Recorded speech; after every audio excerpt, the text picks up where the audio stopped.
La société veut qu'on soit beau, grand, fort et en santé pour bien réussir socialement. Et quand on n'a pas tout ça, on est souvent largement handicapé.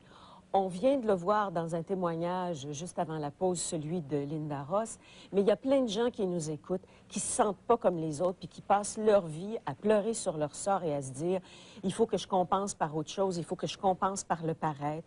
Et même s'ils paraissent bien extérieurement, intérieurement, ils sont pas bien, ce qui n'est pas le cas de Linda. Alors, on revient sur le sujet qu'on a élaboré avec Linda Ross avant la pause, Diane Borgia. Pour Linda, ça semble avoir été facile d'accepter sa différence par rapport aux autres et de passer à travers la vie. Mais ce n'est pas le cas de tout le monde. Non, je dirais, dans le fond, souvent, on voit que les personnes qui ont des difficultés marquées dès le départ, souvent, ce sont les personnes qui s'en sortent le plus aisément, je dirais. Pourquoi? Bien, parce que ces personnes-là doivent travailler fort à se sentir bien et souvent vont aller directement à leurs ressources intérieures. Alors que souvent, des personnes qui sont comblées par la vie, des personnes qui ont la beauté selon les standards, qui ont la richesse, la facilité dans les affaires et autres, ces personnes-là, souvent, vont être très, très malheureux.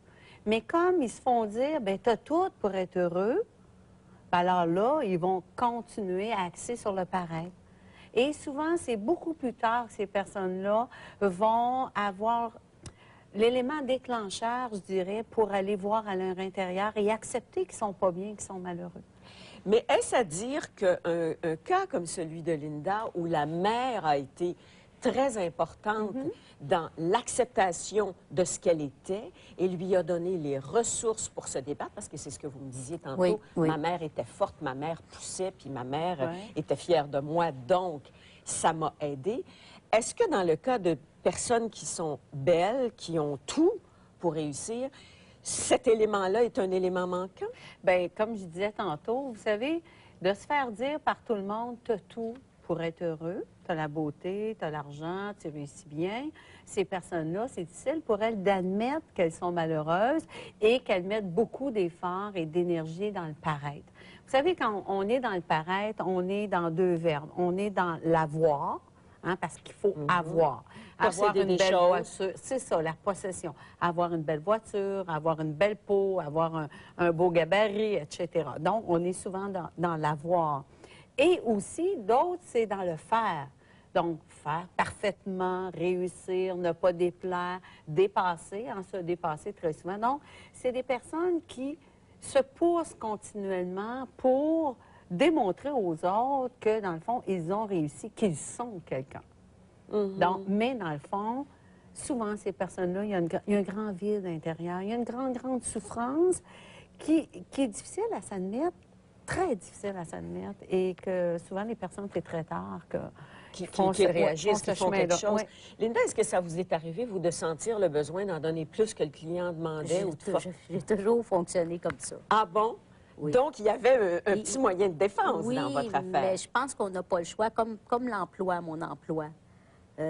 Si je veux performer, si je veux qu'ils me choisissent moi, si je veux qu'ils me gardent, je ne ferai pas 100 %. Je vais faire 200 %. Même si l'autre à côté fait 100 oui, puis reste pareil. parce que je veux y montrer que la beauté ou le physique n'emportera pas sur le reste. Et je vais y prouver comme ça. Est-ce que c'est une bonne réaction dans son cas? Bien, ça semble mais donner des bons résultats.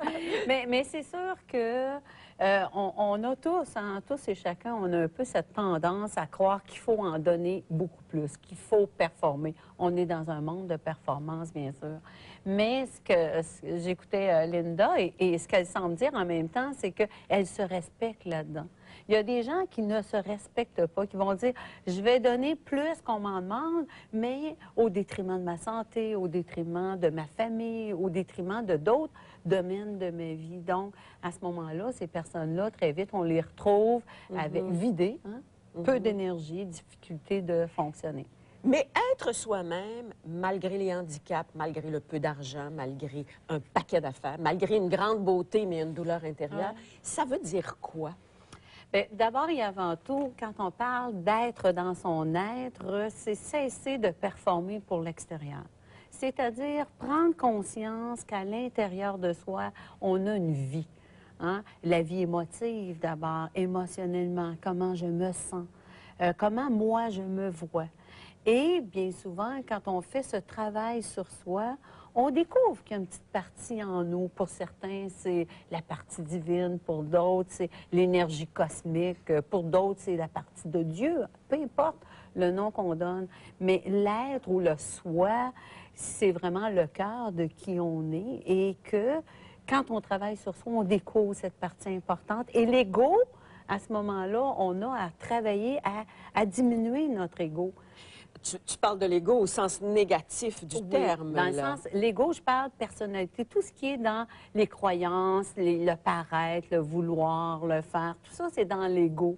Alors que de diminuer cet ego-là, c'est avec humilité, en fait, de reconnaître qu'au fond de soi, on est tous de la même source, qu'on vient tous du même endroit et qu'en fait, c'est pas parce qu'un individu comme Linda, qui est différente de moi physiquement, mais au cœur de ce qu'elle est la même partie que moi. C'est dans ce sens-là qu'on peut être unis aux autres. Et pour ça, il faut que l'ego disparaisse. Moi, je peux vous donner une petite expérience personnelle. Moi, avant de faire ma formation en criminologie, j'avais 2 choix. Et je dois dire qu'à ce moment-là, j'avais encore beaucoup de... Quand on parle d'ego, on peut parler aussi d'orgueil, hein? Avoir l'œil de l'autre sur soi, là. Et j'avais choisi de faire mon droit. Et faire mon droit, pour moi, signifiait justement le paraître encore. Le désir que les gens disent « Ah, t'es avocate! » C'est une professionnelle. Wow, c'est Oh, quelque oui, chose. Hein? Et quand j'ai été refusée en droit, moi, j'ai une très grande croyance spirituelle. Et quand j'ai été refusée en droit, j'ai dit « Regarde bien, là, j'ai été refusée en droit, c'est correct. Mais ma partie divine, tu vas t'organiser à ce que je manque de rien. Je vais suivre le courant. Je vais suivre le chemin. » Et je peux vous dire qu'aujourd'hui, je serais la plus malheureuse en droit parce qu'aujourd'hui, je suis dans ce que j'aime faire, aider les gens, ce que j'aurais pas pu faire de la même manière. En fait, la vie vous a rendu service, même si sur le coup, vous le réalisez pas. Absolument. Et c'est ça, là, c'est la place. Je sais que vous avez apporté des moyens Oui. pour que les gens puissent s'aider eux-mêmes sans nécessairement aller en thérapie quand ils ont de la difficulté Voilà. à entrer en eux-mêmes pour savoir ce qu'ils sont au fond Mais du cœur. dans un premier temps, Louis, si vous permettez, moi, je voudrais suggérer aux personnes qui nous écoutent et qui sont encore un peu ambivalents par rapport au paraître, puis qui ne savent pas trop, est-ce que je ferais une bonne chose de m'arrêter puis de regarder à l'intérieur de moi? Je leur suggère de C'est faire... faisable, dit Linda. Oui, oui, c'est d'arrêter de dire qu'est-ce que j'aime, c'est quoi je veux. Oui. Parfait, moi j'aime bien paraître, oui.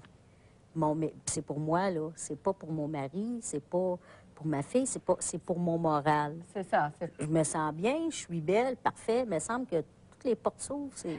Alors, à ce moment-là, moi, je suggérais aux gens de s'asseoir puis de faire, de mettre en titre sur une page blanche, paraître, et de faire 2 colonnes, de dire les avantages du paraître et les inconvénients.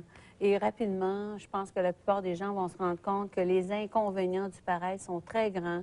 Et souvent, ça motive à passer à autre chose, à travailler sur l'intérieur, sur les émotions, sur développer notre Mais il faut être capacité. capable de vivre dans un certain silence et